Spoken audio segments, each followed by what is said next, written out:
Hello and welcome back to the science love Agartala. आज मैं आपको एक बहुत इंपॉर्टेंट टॉपिक के बारे में बोलने जा रहा हूँ, कॉमन काउंसलिंग के बारे में नीट में, जो कि इस साल नहीं तो अगले साल से जरूर होने वाला है। अब ये बहुत इंपॉर्टेंट क्वेश्चन आ जाता है कि इस साल से कॉमन काउंसलिंग शुरू हो जाएगा या फिर अगले साल से। तो आगे मैं बहुत आपको कुछ इंपॉर्टेंट बातें बताने जा रहा हूं जिसके अकॉर्डिंग हो सकता है कि इसी साल से हमारा कॉमन काउंसलिंग शुरू हो जाए, और अगर इस साल से नहीं हुआ तो नेक्स्ट ईयर से तो जरूर हो जाएगा। वीडियो को लास्ट तक देखना, क्योंकि लास्ट में मैं आपको एक बहुत इंपॉर्टेंट पॉइंट बताने जा रहा हूं जो आपको ध्यान में रखना चाहिए अगर आप नीट के काउंसलिंग के लिए अप्लाई करने वाले हैं। अगर आप 2024 या फिर 25 में नीट देने वाले हैं तो आपके लिए ये बहुत ही ज्यादा इंपॉर्टेंट हो जाता है, तो वीडियो लास्ट तक जरूर देखना। सबसे पहले तो हम लोग देख लेते हैं कि नीट का कॉमन काउंसलिंग जो होता है ये चीज है क्या। अगर नीट का कॉमन काउंसलिंग का तरीका देखेंगे, सबसे अभी तक जो तरीका चलता आ रहा था उसके अकॉर्डिंग दो तरीके से काउंसलिंग होता था। सबसे पहले तो एक ऑल इंडिया का काउंसलिंग होता था जो कि एमसीसी कंडक्ट करवाता, दूसरा हर एक स्टेट का इंडिविजुअली अलग से काउंसलिंग होता था।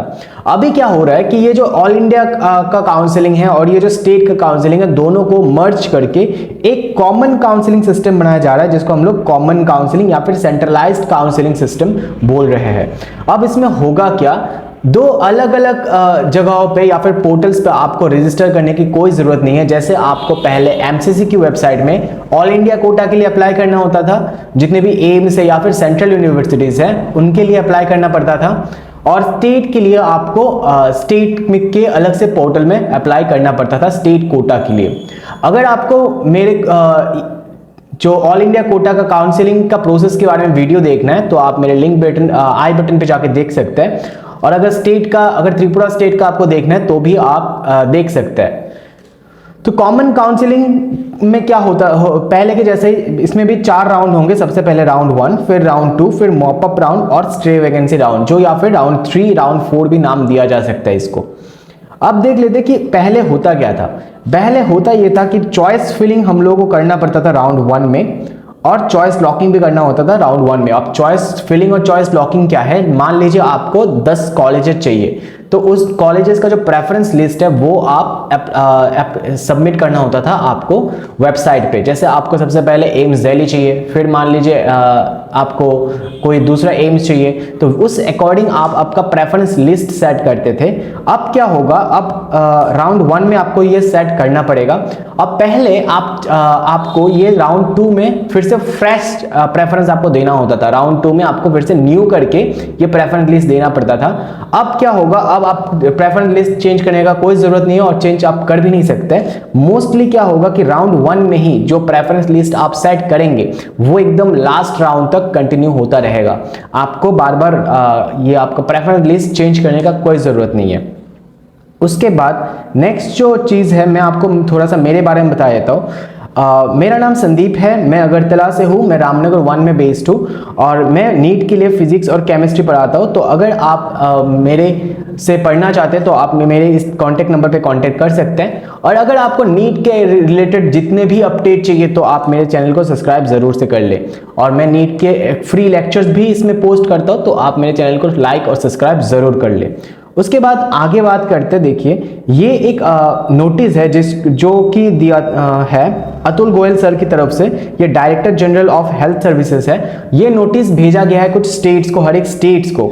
तो देखते इस नोटिस में क्या क्या लिखा हुआ है। ये बस अभी प्रपोज्ड नोटिस है कि ऐसा एमसीसी चाहता है कि सेंट्रलाइज काउंसलिंग इसी साल से शुरू हो। देखिए यहाँ पे लिखा हुआ है, this is in reference to the counselling for admission of UG and PG seats for session 2023 and 24। तो हो सकता है कि इसी साल से शुरू हो जाए या फिर नेक्स्ट साल से शुरू हो जाए, लेकिन यहाँ पे 23-24 की बात किया जा रहा है, तो हो सकता है कि इसी साल से हम लोगों का सेंट्रलाइज काउंसलिंग सिस्टम शुरू हो जाए।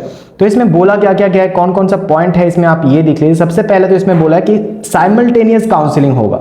साइमल्टेनियस काउंसलिंग का मतलब क्या है, पहले ऑल इंडिया कोटा का काउंसलिंग शुरू होता था, उसके बाद स्टेट का राउंड 1, ऑल इंडिया का राउंड 1, स्टेट का राउंड 1, ऑल इंडिया का राउंड 2, स्टेट का राउंड 2, ऐसे जिगजैग पैटर्न में पहले चलता था। अभी क्या होगा, सारे ही एक ही बॉडी कंडक्ट करेगा, तो अभी इतना अलग अलग आपको रजिस्ट्रेशन या फिर अलग अलग राउंड्स नहीं होगा, एक ही में सारे हो जाएंगे, एक ही राउंड होगा पूरा ऑल इंडिया के लिए। और ऐसा नहीं है कि इसमें कोई स्टेट कोटा हट रहा है या फिर आपका जो सेंट्रल ऑल इंडिया कोटा है वो कुछ हट रहा है, ऐसा कुछ नहीं है। जैसा पहले था, जितने स्टेट कोटा पहले था उतना ही है।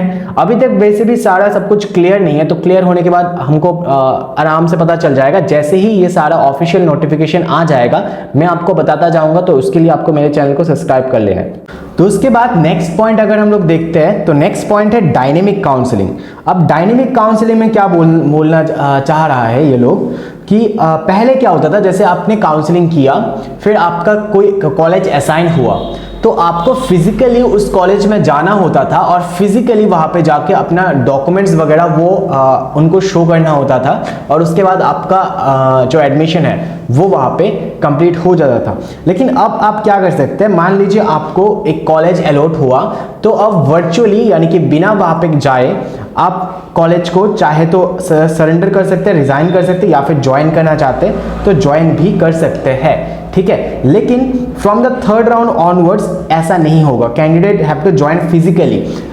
फर्स्ट राउंड और सेकंड राउंड तक तो आप वर्चुअली ज्वाइन या फिर सरेंडर कर सकते हैं, ठीक है। लेकिन आपको थर्ड राउंड में जाके यानी कि मॉप अप राउंड में जाके अगर कोई कॉलेज अलॉट होता है तो आपको फिजिकली वहां पे जाना पड़ेगा और वहां पे जाके आपको अपना ज्वाइनिंग लेटर या फिर रेजिग्नेशन लेटर देना पड़ेगा, ओके। उसके बाद देखिए upgradation for seat shall be take place till the last round, unlike the previous year it was not allowed after second round। तो पहले क्या होता था, सेकेंड राउंड के बाद आप अपग्रेडेशन के लिए, कॉलेज अपग्रेडेशन के लिए अप्लाई नहीं कर सकते थे।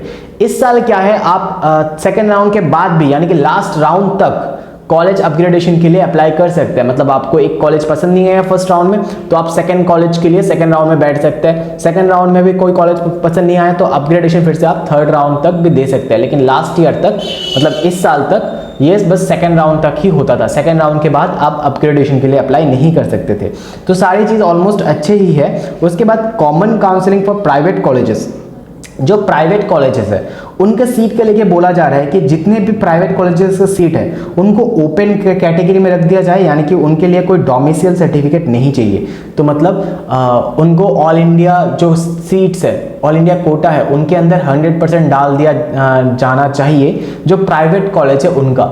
अभी ये प्रपोज्ड ये है, जस्ट नोटिस है, अभी तक ये फाइनल नहीं है। तो हो सकता है कि ऐसा हो जाए जितने भी प्राइवेट कॉलेजेस हैं वो लोग ओपन कैटेगरी में आ जाए, यानी कि ऑल इंडिया काउंसलिंग में आ जाए। तो इससे आपका ही फायदा है, आपको डिफरेंट कॉलेजेस में अलग अलग से अप्लाई करने का कोई ज़रूरत है नहीं, ठीक है। उसके बाद ऑनलाइन अपलोडिंग ऑफ डॉक्यूमेंट, ये मैंने आपको पहले बता दिया। जो भी आपको अगर कोई सीट अलॉट हो जाता है तो आप ऑनलाइन अपलोड कर सकते हैं अपने डॉक्यूमेंट्स, और ऑनलाइन ही आप अपना जो एडमिशन है वो करवा सकते हैं। इसके लिए हर एक कॉलेज में एक नोडल ऑफिसर बिठाया जाएगा, मतलब एक ऑफिसर बिठाया जाएगा जो आपके डॉक्यूमेंट्स वगैरह को वेरीफाई करेंगे और आपका जो एडमिशन है उसको फाइनल करेंगे। उसके बाद सिंगल चॉइस फिलिंग, जो मैंने आपको पहले ही बता दिया है कि अब आप क्या करना होगा आपको।